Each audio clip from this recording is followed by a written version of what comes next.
Hello दोस्तों, तो कैसे हो यार आप लोग। देख सकते हो आज हम बात करने वाले हिंदी के पेपर का सबसे ज़्यादा पूछे जाने वाला पद्यांश। देख सकते हो, लज्जाशीला पथिक महिला जो कहीं दृष्टि आए, होने देना विकृत वसना तो तू ना सुंदरी को।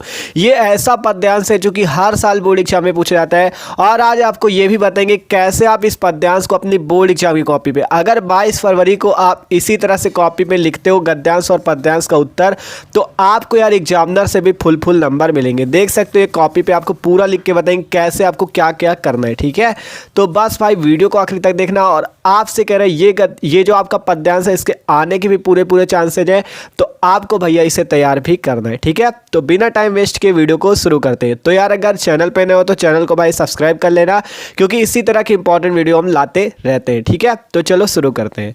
तो देखो पद्यांश, पहले अगर आप किसी भी पद्यांश से गद्यांश को हल कर रहे हो तो सबसे पहले उसको एक बार पढ़ लिया करो अच्छे से। ठीक है, तो देखो इसको पढ़ लेते हैं पहले सबसे पहले, जिससे हमें क्या पता चल जाए कि ये किस पार्ट से लिया गया और इसके लेखक कौन है।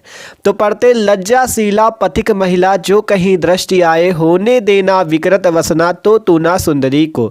जो थोड़ी सी श्रमिक वह हो गोद ले श्रांतिक होना, होठों की और कमल मुख की म्लानताएं मिटाना। कोई क्लांता कृषक ललना खेत में जो दिखावे, जाता कोई जलद यदि हो व्योम में तो उसे ला। धीरे धीरे परस उसकी क्लांतियों को मिटाना, छाया द्वारा सुखित करना तप्त भूतांगना को।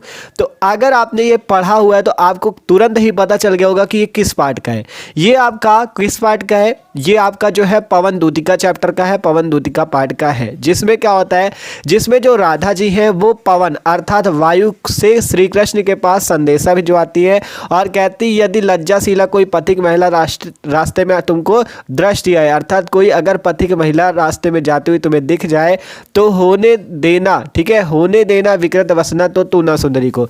तो तुम क्या करना, उसके पास एकदम धीरे से जाना, जिससे उसके जो वस्त्र हो, वसना अर्थात वस्त्र जो हो वो विकृत ना हो पाए, अर्थात वो बिखर ना पाए। ठीक है, जो थोड़ी सी श्रमिक हो गोद ले श्रांतिक होना, और कहीं वो थोड़ी सी श्रमिक अर्थात थोड़ी भी थकी हो तो तुम उसे क्या करना, गोद ले श्रांतिक होना, अर्थात उसको एकदम धीरे से स्पर्श करना, जिससे वो जब जैसे आपके ठंडी ठंडी हवा लगेगी तो आपकी सारी थकावट मिट जाएगी। तो वही चीज़ कह रही है कि अगर वह थोड़ी सी श्रमिक हो अर्थात थोड़ी भी थकी हुई हो तो तुम उसे थोड़ा धीरे धीरे जाके उसे स्पर्श करना, जिससे उसकी क्लांताएं मतलब उसकी थकावट मिट जाए।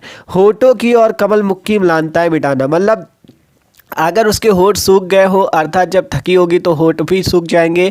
तो कह रहे हैं होठों की और कमल मुख की म्लानताएं अर्थात थकावट को तुम जाके मिटा देना। तो इसमें ये चीज़ कहा गया है, इसको लिखा किसने पहले ये समझ लो, इसे अयोध्या सिंह उपाध्याय हरिऔध जी ने लिखा है और ये पवन दूतिका पाठ का। इसमें राधा जी पवन को भेजती है, अर्थात पवन का मतलब है वायु, हवा। ठीक है, उसको श्री कृष्ण के पास संदेशा लेके भेजती है और उनसे कहती है कि जैसे रास्ते में तुम्हें कोई पथिक महिला मिल जाए तो तुम उसके पास धीरे धीरे जाना, जिससे उसके वस्त्र विकृत ना हो जाए। ठीक है, अगर वो थकी हुई हो या श्रमिक हो तो उसके पास तुम धीरे से जाना, जिससे उसकी कमल मुख की थकावट जो होगी वो मिट जाएगी। तो यही सब है इस पे। अब बात आती है इसको आपको उत्तर कैसे देना है। तो यहाँ पे 5 प्रश्न आपसे पूछे जाएंगे। पहला, उपर्युक्त पद्यांश का संदर्भ लिखिए, रेखांकित अंश की व्याख्या कीजिए। राधा लज्जाशील पथिक महिला के विषय में क्या कहना चाहती हैं। होठों की और कमल मुख में अलंकार बताइए। जलद और कृषक ललना का अर्थ बताइए।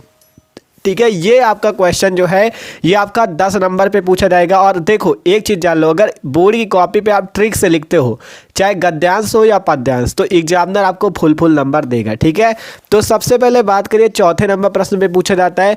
तो हमने सबसे पहले लिखा प्रश्नोत्तर संख्या 4। इसी तरह से आपको लिखना है, पहले इस टाइप से तो कॉपी पे लाइन खींच दोगे आप, फिर ऊपर लिख देना प्रश्नोत्तर संख्या 4। आप क्या करना है, आप देखो आप लिखने जा रहे हो लज्जाशीला वाला, लज्जाशीला पथिक महिला, तो शुरुआत में क्या करो, ऊपर सबसे पहले यहाँ पे संकेत डाल दो।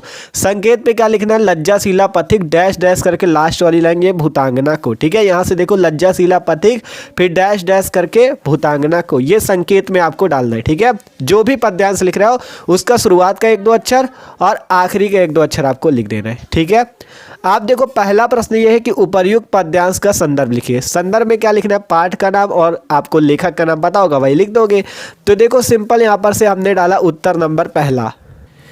ठीक है, तो सिंपल यहाँ पर से उत्तर नंबर 1 पड़ा। अब संदर्भ पे पाठ का नाम और शीर्षक का नाम तो लिखना है, लेकिन आपको ट्रिक से लिखना है। कैसे वो समझो। देखो सबसे पहले क्या करो, इस टाइप से पाठ का नाम आप लिख दो। पाठ का क्या नाम है आपको बताया था, पवन दूतिका पाठ का है, तो पाठ का नाम लिख दो पवन दूतिका। फिर बात आएगी कवि का नाम, कवि का नाम लिख दो अयोध्या सिंह उपाध्याय हरिऔध। फिर इसके बाद इस टाइप से संदर्भ लिखो। देखो यार कुछ अलग करोगे तभी आप अच्छे नंबर ला पाओगे। ठीक है, तो इस टाइप से सब कोई क्या करता है, इतना संदर्भ लिख देता है यार। जब एग्जामिनर कॉपी चेक करेगा उसको तुरंत जैसे दिख जाएगा कि पाठ का नाम ये, कवि का नाम ये, तो तुरंत पूरे नंबर आपको दे के जाएगा। ठीक है, एग्जामिनर को आपको खुश करना ये समझ लो। ठीक है, पाठ का नाम पवन दूतिका, कवि का नाम क्या है अयोध्या सिंह उपाध्याय हरिऔध। और संदर्भ में लिख देना कि प्रस्तुत पद्यांश हमारी पाठ्य पुस्तक हिंदी पे काव्य है ना, ये जो है काव्यांजलि से लिया गया है।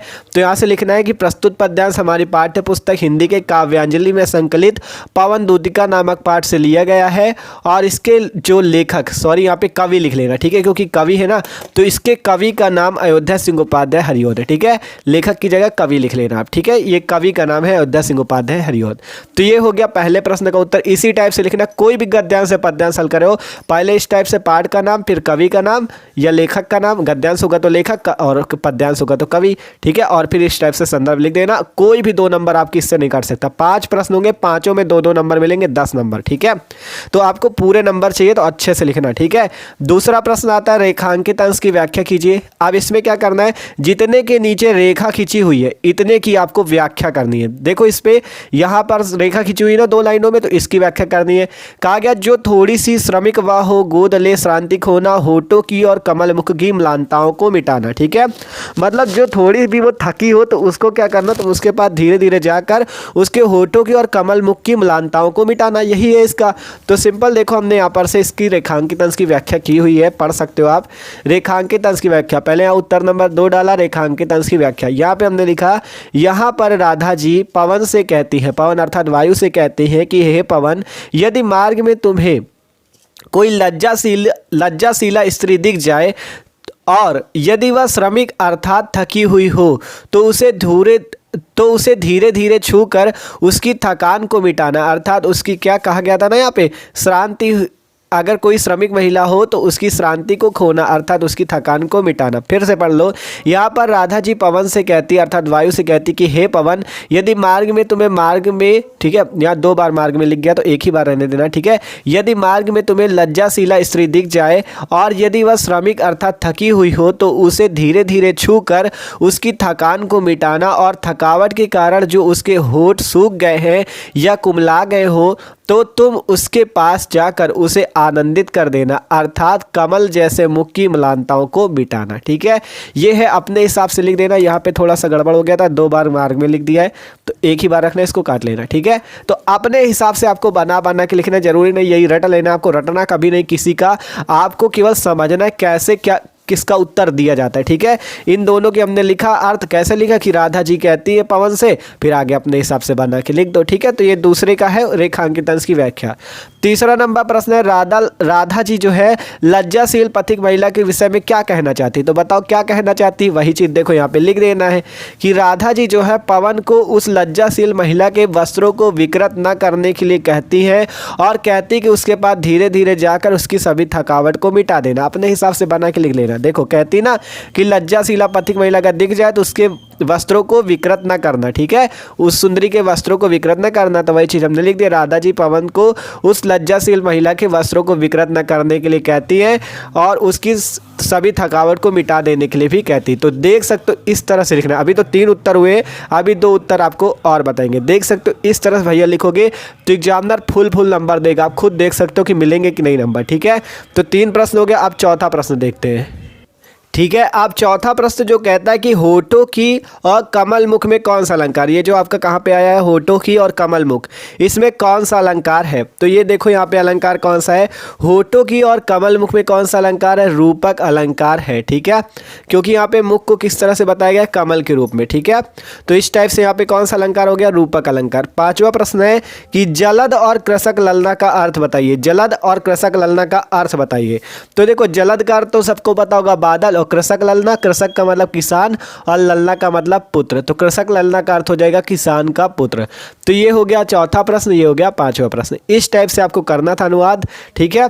और ये जान लो इसी टाइप से लिखोगे 10 नंबर पूरे मिलेंगे। और इस पद्यांश को भैया तैयार कर लेना, हर साल पूछा जाता है, इसलिए एग्जाम के लिए बहुत ज़्यादा महत्वपूर्ण है। तो यार अगर चैनल पे नए हो तो भैया सब्सक्राइब भी कर लेना और वीडियो को भी लाइक कर लेना, क्योंकि इसी तरह के जितने इंपॉर्टेंट वीडियो है 22 फरवरी को लेकर सारे हम लाते रहेंगे। ये तो हिंदी का है, हिंदी के बाद इंग्लिश का, जैसे जैसे पेपर आएंगे सारे हम लोग मस्त तैयारी आपकी कराएंगे, ठीक है। तो चैनल को सब्सक्राइब कर लो जल्दी से।